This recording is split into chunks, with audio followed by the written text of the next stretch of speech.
અંજાર તાલુકાના સૌથી મોટા ગણાતા રત્નાલ કુમાર શાળામાં આજે શિક્ષકોની ઘટનો વ્યાપક પડઘો પડ્યો હતો. વિદ્યાર્થીઓ અને વાલી સમૂહમાં એકત્ર થઈ આજે બેનર સાથે વિશાળ રેલી કાઢી હતી. ગ્રામ પંચાયત કચેરી ખાતે પહોંચ્યા હતા, જ્યાં વ્યાપક પ્રમાણમાં વિરોધ પ્રદર્શન કરવામાં આવ્યું હતું. શિક્ષકોની ઘટ પરિપૂર્ણ કરવા માટે અલ્ટિમેટમ પણ આપવામાં આવ્યું.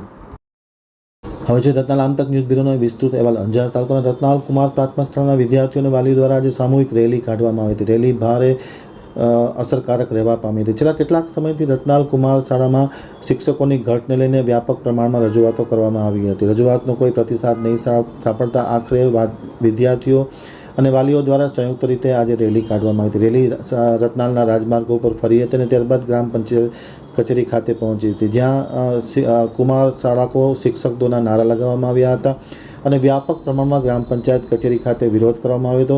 અને વિરોધમાં તેમણે જણાવ્યું હતું કે છેલ્લા કેટલાક સમયથી કુમાર પ્રાથમિક શાળા છે, જેમાં શિક્ષકોની ઘટ છે, તેને લઈને વિદ્યાર્થીઓનું શિક્ષણ બગડી રહ્યું છે, શિક્ષણને પારાવાર નુકસાન થઈ રહ્યું છે. શા કારણોસર શિક્ષકની ઘટ પરિપૂર્ણ કરવામાં આવતી નથી તેવો વેધક સવાલ પણ આજે વાલી અને વિદ્યાર્થીઓએ સામૂહિક રીતે ગ્રામ પંચાયત કચેરી ખાતે ઉઠાવવામાં આવ્યો હતો.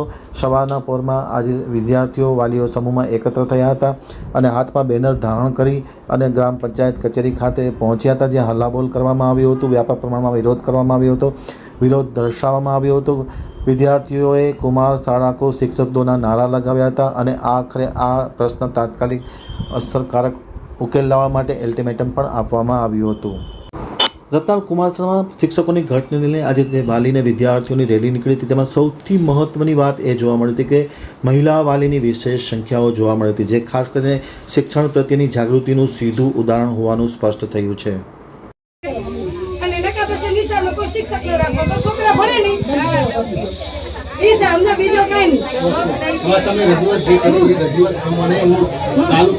હવે છોકરા મધ્ય ભોજન જમવા જાય તો મધ્ય ભોજનમાં મેં આવે ત્યારે છોકરા રસોડા કે ગયું નથી અને પાણી બધું ભરાવું જોઈએ.